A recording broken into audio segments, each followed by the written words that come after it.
Boa noite, pessoal. É um prazer receber vocês aqui, uma alegria.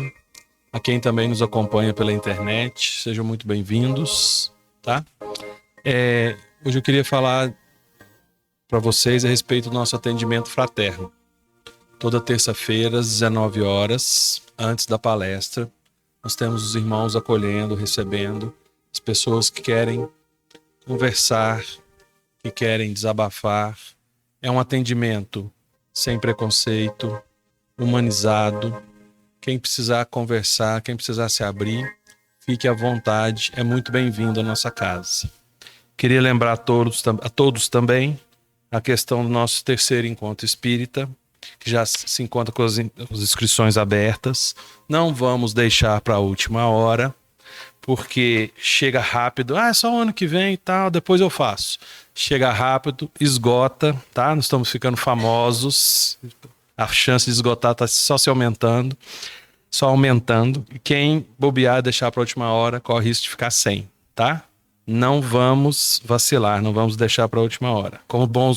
Não vamos ser bons brasileiros, vamos ser maus brasileiros e fazer antes, tá bom? Pessoal, vamos nos preparar para o nosso encontro de hoje.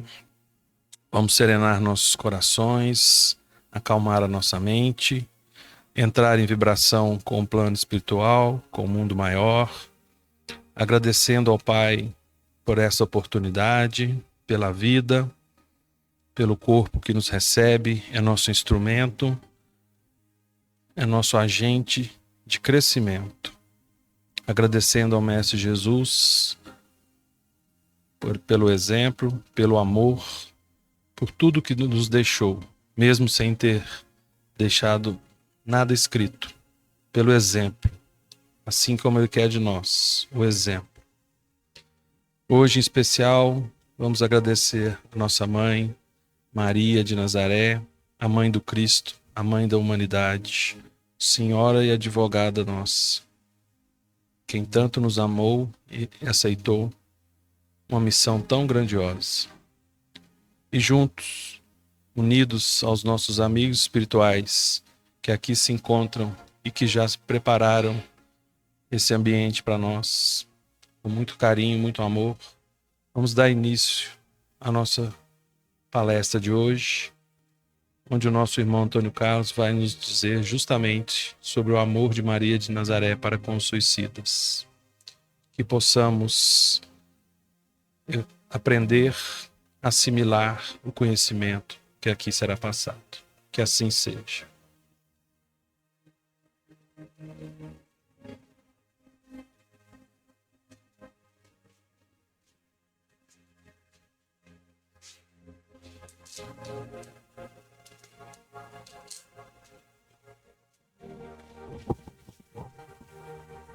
Boa noite a todos. Sejam todos muito bem-vindos à nossa casa. Os que estão vindo pela primeira vez, sintam-se acolhidos e abraçados. Como já é de nosso hábito, sempre pedimos nesse instante que Jesus possa pacificar nosso coração. Sempre pedimos aos benfeitores espirituais que nos auxiliem para que nossas limitações não comprometam a mensagem da noite. Mas hoje, em especial, queremos também pedir a Maria Santíssima que ela possa se aproximar um pouquinho que seja do nosso coração, adocicando nossas palavras, para que possamos ser dignos de comentar sobre sua vida santa, sobre o seu apostolado de amor para com os suicidas e com todos nós. Durante todo o mês de setembro, os temas que foram apresentados aqui, eles falaram sobre a prevenção do suicídio. Falaram como seguir em frente, apesar das dificuldades, dos problemas. Falaram sobre como manter a saúde mental, como lidar com medo, culpa, a solidão. Na semana passada, a Giovana trouxe para a gente o tema falando sobre como silenciar desacelerar e viver o hoje. São todos temas que nos auxiliam a prevenir para que não chegue ao ato do suicídio. Mas ainda assim, o número de suicídio é muito grande e tem crescendo. Mas o que acontece com esses irmãos que deixam a vida no corpo físico por esta via? Em outras crenças, nós sabemos, pelo que eles acreditam, é que eles são abandonados, vão viver eternamente queimando no fogo.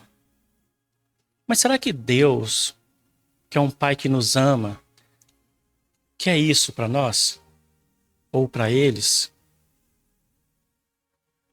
Se nós que somos pais não queremos o mal para os nossos filhos, mesmo com tantas imperfeições, o que dirá Deus, um Pai perfeito e amoroso?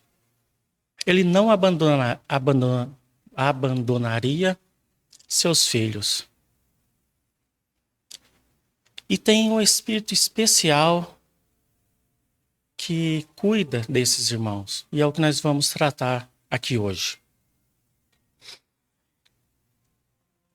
Mas para que nós possamos tentar imaginar o quanto é grande o amor de Maria para com os suicidas, optamos por iniciar falando da grandeza desse Espírito. Porque para receber um Espírito puro, um Espírito perfeito como Jesus, teria que ser um Espírito próximo à sua grandeza.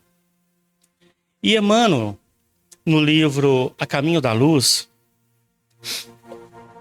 no capítulo 12, quando ele trata sobre a vinda de Jesus, ele fala assim: debalde os escritores materialistas de todos os tempos vulgarizaram o grande acontecimento, ironizando os altos fenômenos mediúnicos que o precederam.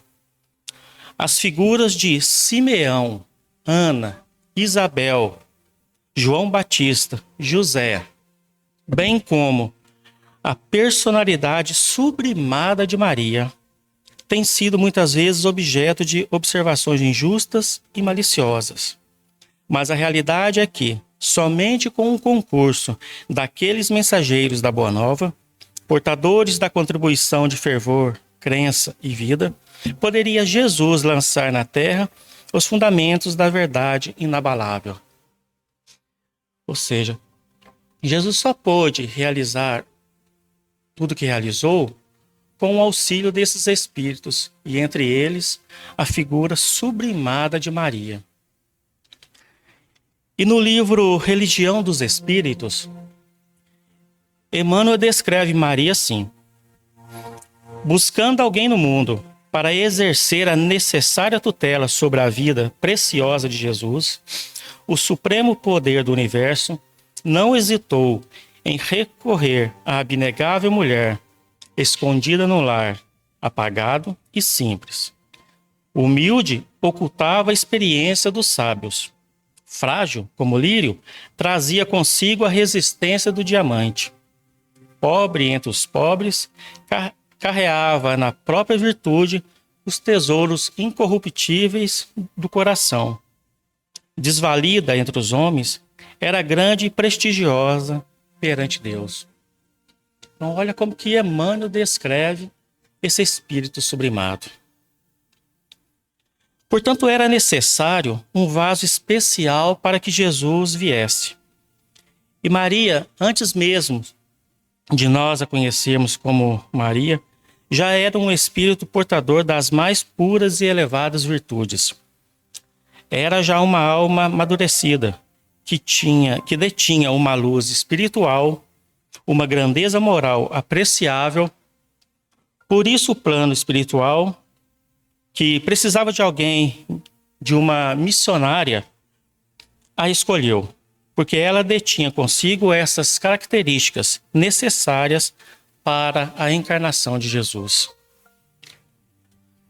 Então, esse é o espírito que foi escolhido para receber a missão de ser a mãe de Jesus, para ser a mãe daquele que seria a expressão máxima do amor de Deus encarnado na terra. Mas como todos os espíritos missionários, quando encarnam em um planeta de prova e expiação, eles não ficam livres de passar por aquilo que o planeta tem para oferecer. Dores, amarguras, sofrimentos, tristezas, dificuldades de toda a ordem. A diferença é como eles lidam com isso. Diferentemente de nós outros, que ainda não aprendemos que tudo isso que também nos é ofertado são meios de nos fazer mais fortes, de nos fazer conquistar virtudes e nos tornarmos espíritos melhores e mais evoluídos.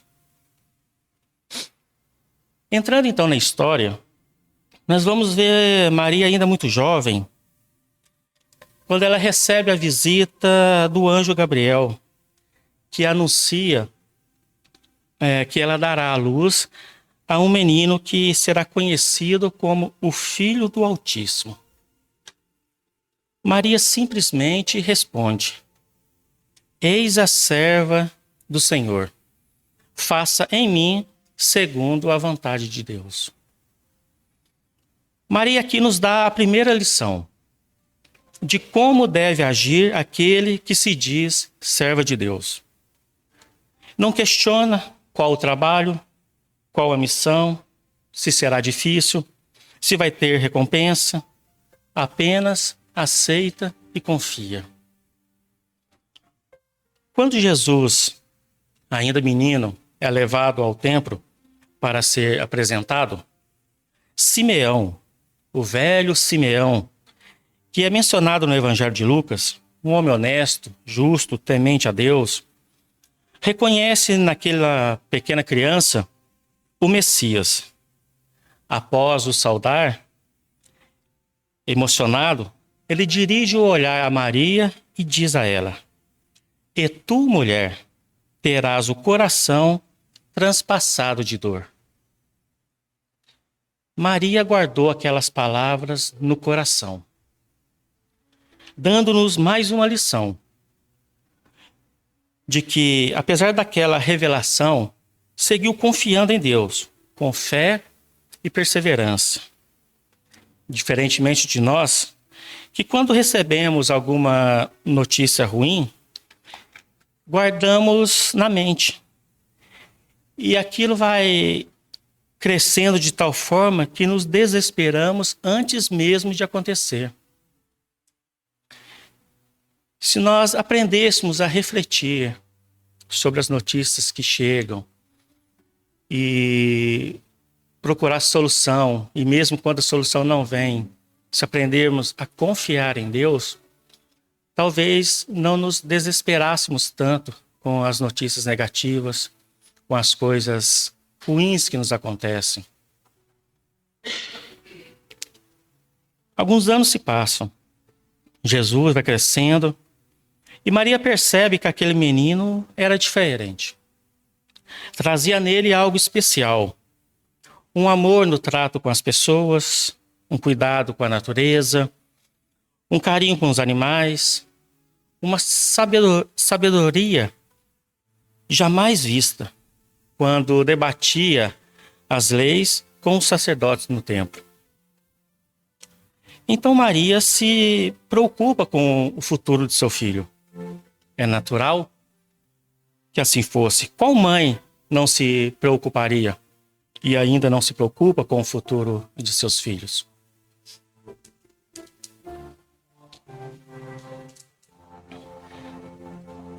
Porque quando Jesus diz a ela que vai e pede a José para que ele o aceitasse para o ajudar na carpintaria, até que chegasse o momento dele atender os desígnios de seu pai, de Deus. Ela entende que ela é mãe, mas não é dona. E quantas vezes Mesmo nós espíritas, que somos mães e pais, queremos decidir o futuro de nossos filhos e esquecemos que o futuro deles já foi decidido por eles mesmos, antes mesmo de reencarnar, que eles são dono do livre-arbítrio. E muitas vezes,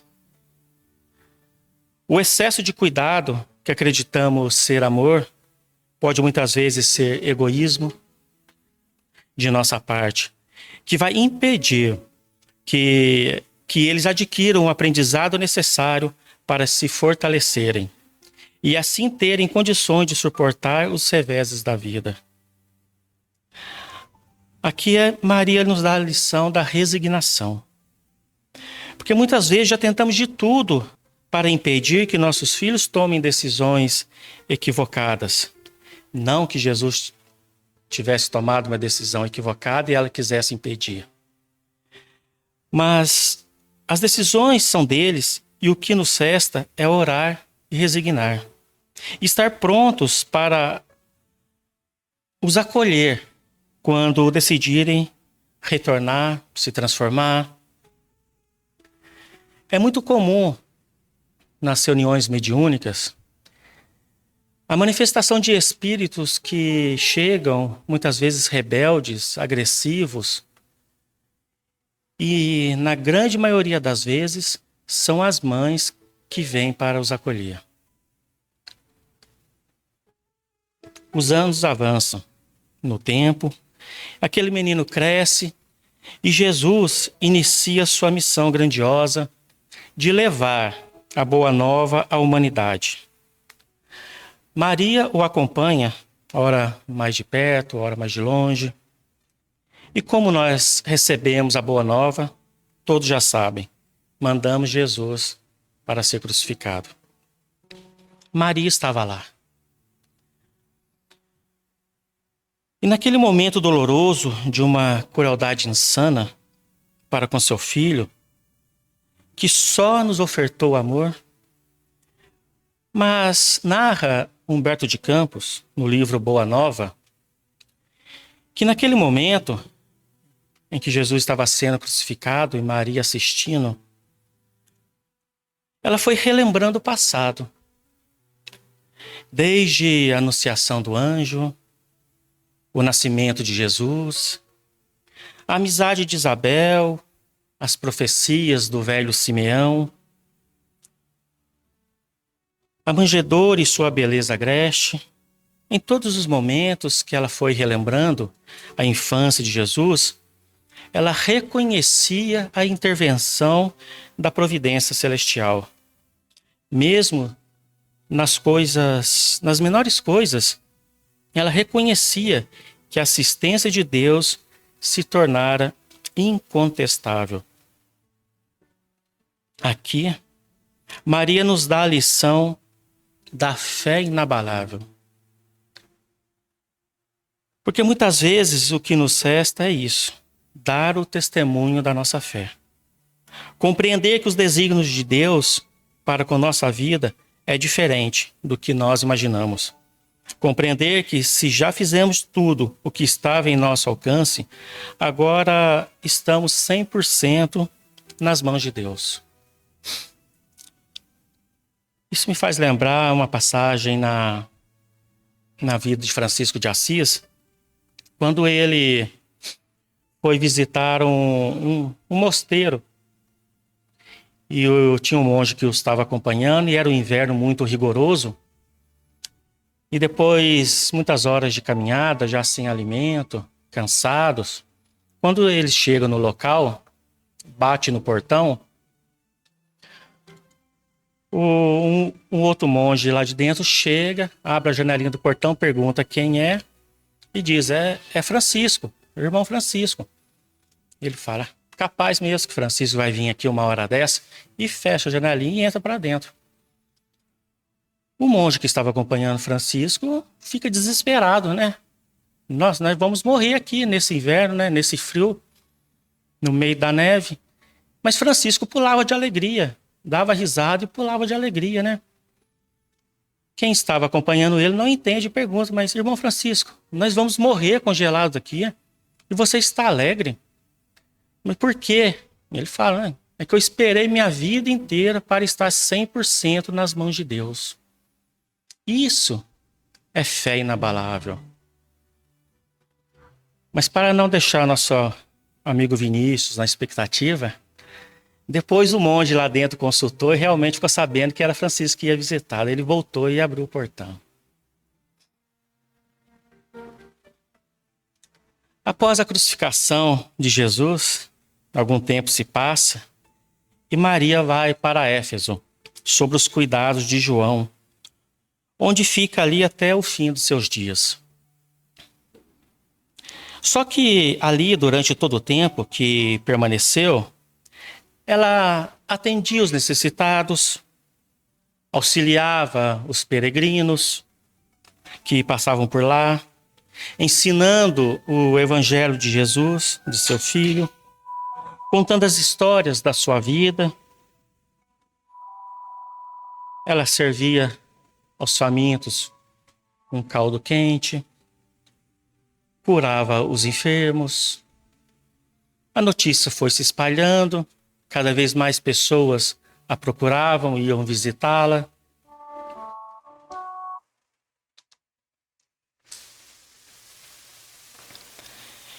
E certa vez um desses enfermos que foi procurá-la,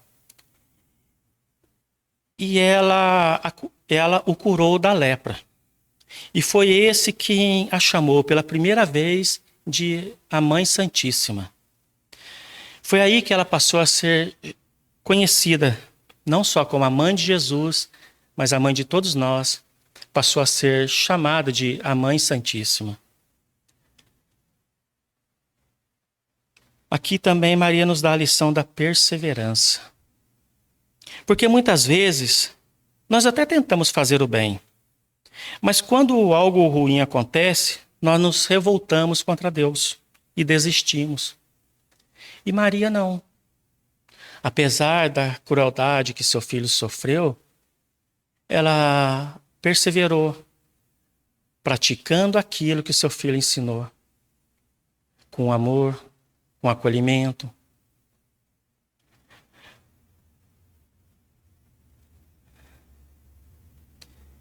E como acontece com todos nós, chega o momento de deixarmos a veste carnal.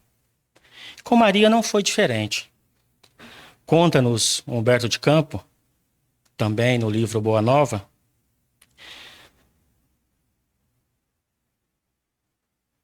que certa vez chegou um peregrino para visitá-la.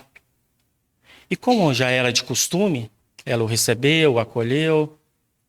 E quando ela ia preparando algo, ele foi conversando com ela. Só que ela notou algo diferente, que diferentemente do que acontecia, que era ela quem acolhia, era ela quem consolava com as palavras. Mas à medida que aquele peregrino foi falando, ela se sentiu acolhida, se sentiu envolvida por ele. Ela foi se emocionando. E quando ela foi servir algo para ele, no que ele estica a mão, ela vê as feridas na mão dele. No que ela ergue a cabeça para olhar, ele tira a túnica e ela vê que é Jesus. E ela diz, meu filho. E ele responde a ela, sim, minha mãe, sou eu. E ela faz o movimento de tentar se ajoelhar, mas ele não deixa.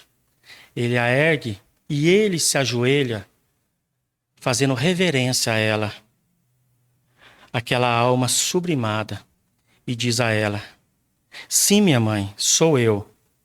Venho buscar-te, pois meu Pai quer que sejas no meu reino a rainha dos anjos. Aqui a Maria nos dá a lição de saber esperar e trabalhar pela liberdade. Porque muitas vezes nós somos tomados de tantos dissabores, tantas dores, sofrimentos de toda ordem, e por não sabermos trabalhar essas questões com paciência, sucumbimos. E na maioria das vezes, tomamos o caminho do suicídio. Acreditando que colocando fim no corpo físico, vamos pôr fim no sofrimento e nas dores. E somos tristemente surpreendidos quando nos vemos do lado de lá da vida, com as mesmas dores, com os mesmos sofrimentos, só que agora presos na culpa e no remorso. Maria, após aquele momento, ela desencarna e é recebida por uma legião de anjos. Mas Maria, antes de ascender aos céus, ela pede que pudesse visitar os lugares onde seu filho cresceu, os lugares onde ele tanto ensinou. E em espíritos eles vão, visitam a doce Cafarnaum, o lago do Tiberíades. E nesse momento ela sente o choro dos cristãos, porque em Roma, nessa mesma época, eles estavam cruelmente sendo perseguidos. E ela vai até esta prisão, onde eles estavam sendo preparados para serem jogados à arena, para encarar as feras. Quando ela adentra a prisão, ela vai onde eles estavam e ela percebe uma menina, uma jovem, mais sintonizada. Ela se aproxima até ela, chega no ouvido e sussurra: "Canta, minha filha, canta." E ela começa a cantar hosanas a Jesus. Ela vai cantando e isso vai contagiando os outros que ali estavam. E eles entram na arena cantando, para a decepção daqueles que ali estavam para assistir aquelas cenas cruéis. E é a primeira vez que os cristãos vão para o sacrifício cantando, inspiradas pelo amor de Maria.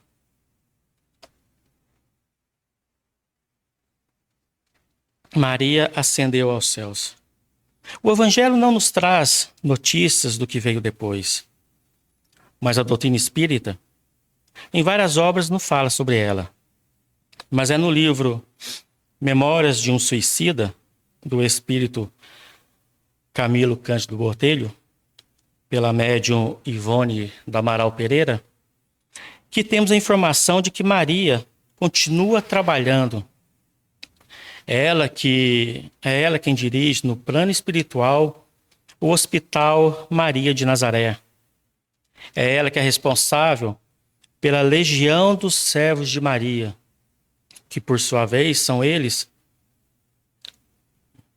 que fazem os resgates desses espíritos suicidas nessas regiões mais difíceis.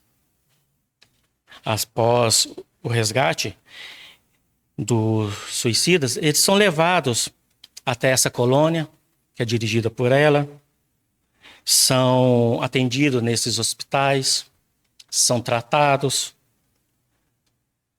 recebem ali todo o auxílio.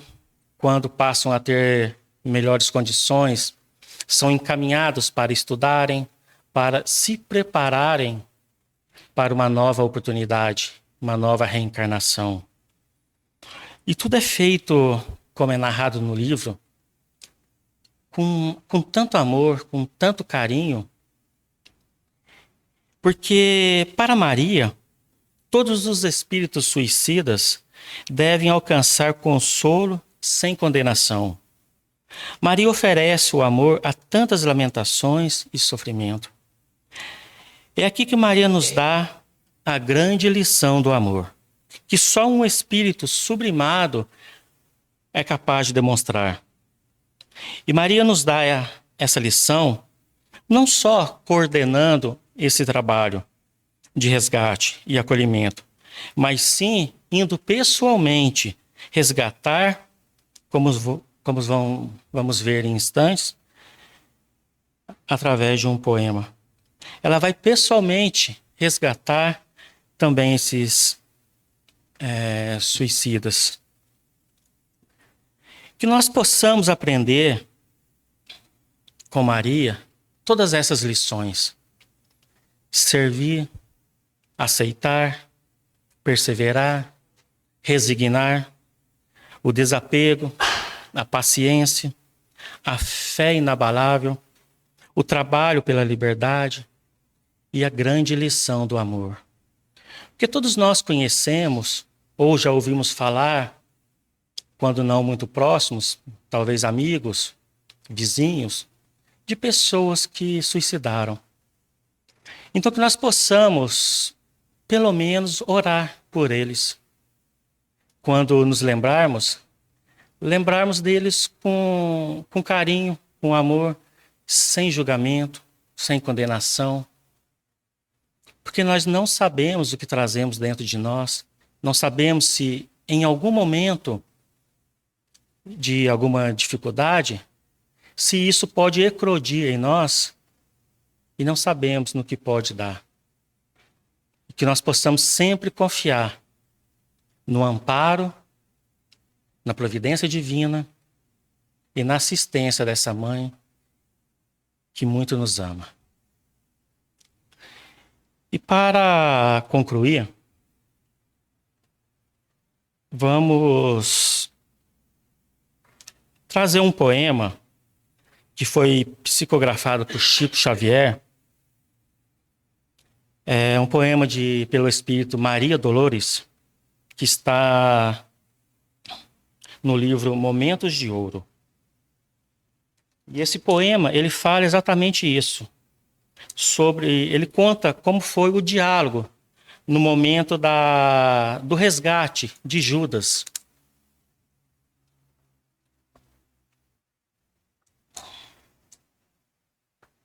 Pode.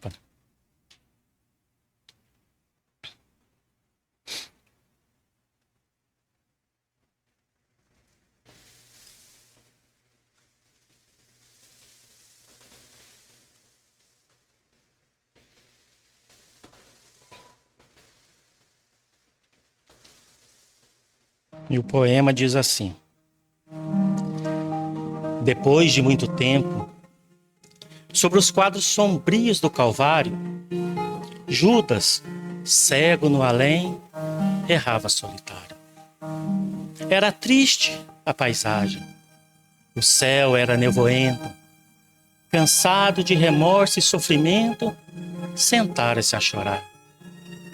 Nisso, nobre mulher de planos superiores, nimbada de celestes esplendores que ele não conseguia divisar, chega e afaga a cabeça do infeliz. Em seguida, num tom de carinho profundo, quase que em oração, ela diz: meu filho, por que choras? Acaso não sabeis? Replica o interpelado, claramente agressivo. Sou um morto e estou vivo. Matei-me e novamente estou de pé. Sem consolo, sem lar, sem amor e sem fé. Não ouviste falar em Judas, o traidor? Sou eu que aniquilei a vida do Senhor. A princípio, julguei poder fazê-lo rei, mas apenas lhe impus sacrifício, martírio, sangue e cruz. E em flagelo e aflição, eis agora no que minha vida se reduz. Afastai-vos de mim, deixai-me padecer nesse inferno sem fim.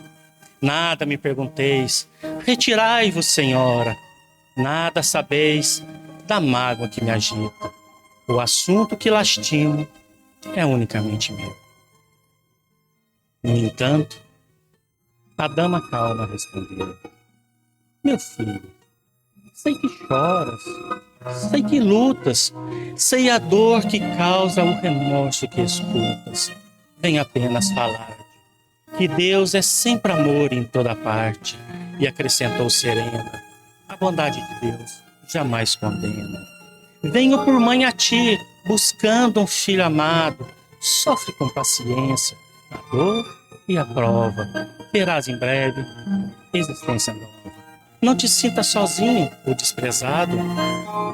Judas interrompeu-a e bradou, rude e pasmo: Mãe, não venhais aqui com mentiras e sarcasmo, depois de me enforcar em um galho de figueira para acordar na dor, sem mais poder fugir à vida verdadeira.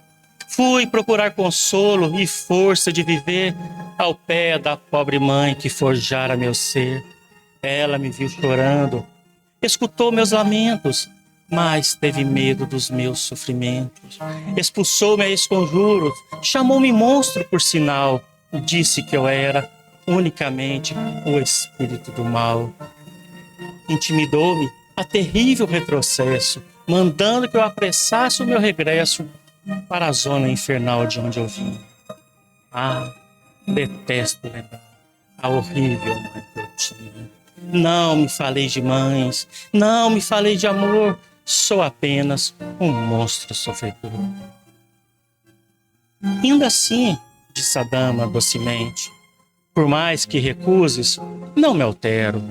Amo-te, filho meu, amo-te e quero ver-te de novo a vida, maravilhosamente revestida de paz e luz, de fé e elevação. Virás comigo à terra, perderás pouco a pouco o ânimo violento, terás o coração nas águas do bendito esquecimento. Numa existência de esperança, levar-te-ei comigo a remanso abrigo. Dar-te-ei outra mãe, pensa e descansa.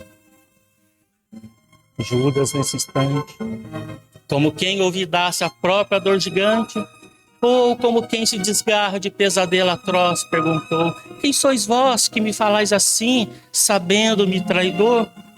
Sois divina mulher irradiando amor, ou um anjo celestial de quem precita luz? No entanto, ela, aflitada, frente a frente, respondeu simplesmente: Meu filho, sou Maria, a mãe. Vamos à paz.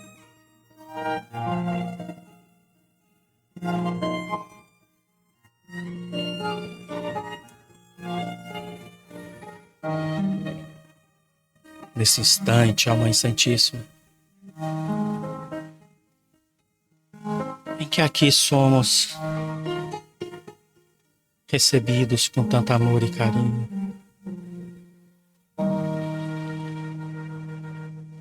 queremos pedir a Ti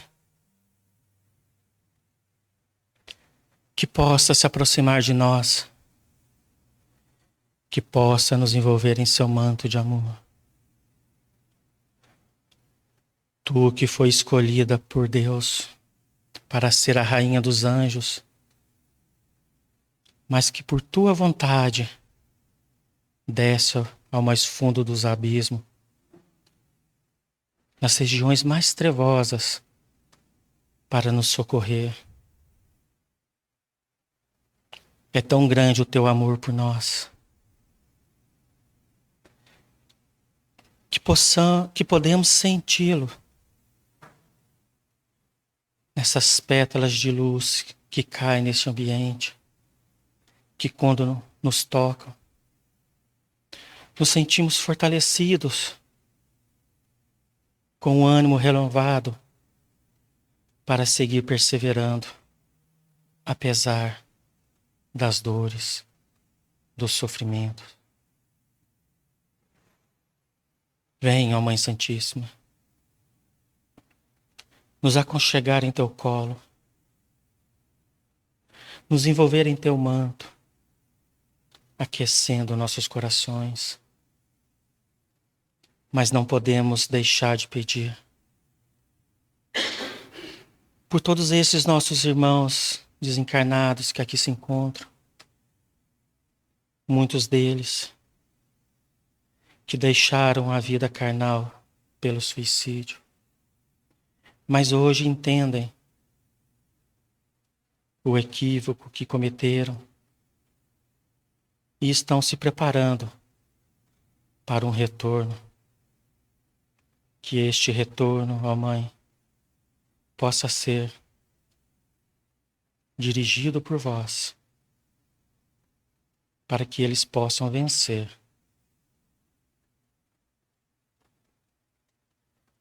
que o seu infinito amor, assim como o do nosso Mestre Jesus, possa permanecer sempre conosco. Que assim seja.